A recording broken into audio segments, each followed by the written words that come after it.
Right, boys. So, had a couple of people asking how we use these guns so effectively, right? And what I'm going to do is I'm going to show you. And it's all in the regulator and the mix. The mix, if you want to come closer, Liam, needs to be nice and wet.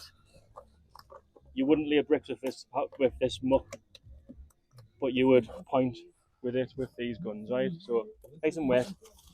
Regulator, I would start off by having the regulator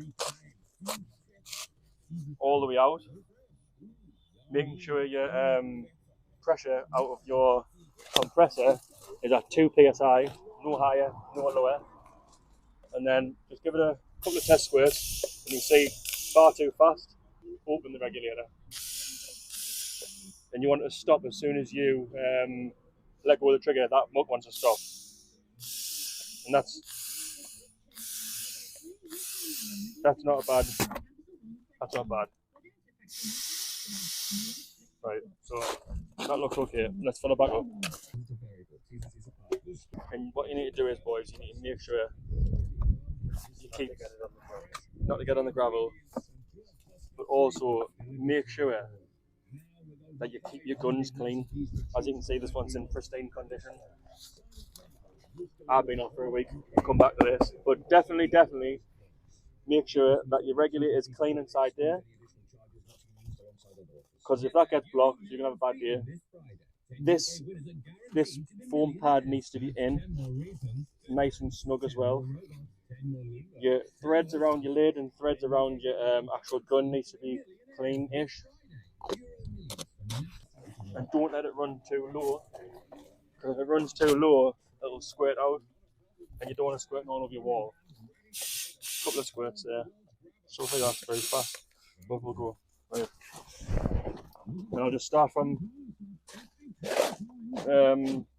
bottom to top. I know a lot of people are saying start from top to bottom, but for this case we're starting top to bottom, because we're doing the top sections with a ladder.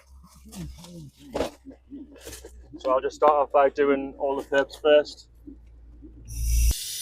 So when I'm doing this as well, I would always make sure I'm in one section. I wouldn't do all them all the way over there. I would just stay in this one section, get all this done. Right, so once you've done all the perps, so I'm not putting loads of miles in by going backwards and forwards. Now I'll just do all the beds, but again, making sure that you're not going to run too low on here, so it's going to go all over the wall. So what I'll do is I'll just give her a quick fill up. But the only way you can tell is by the weight. So you don't want to risk blowing your gun all out of the wall.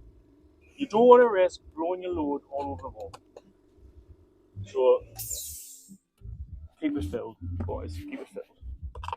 Keep it filled and keep it lubed well. Tester. And then come in with a square.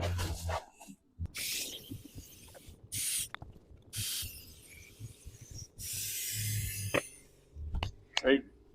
Didn't run too low. There must have been an air bubble in, so you need to keep doing this. But we got lucky that didn't squirt all over the wall, you see. But don't worry about all these bits going on the wall. Just leave it. Don't touch it. Anyone who's laid bricks before, you know you don't touch it when it's wet, because it just smudges all over the bricks. So it's easier to come off when it's dry. And then you just move along to your next bit, and then you can do all your stand-up work, and then you can do all your ladder work, and point it off. And that's how you use the PNU point gun.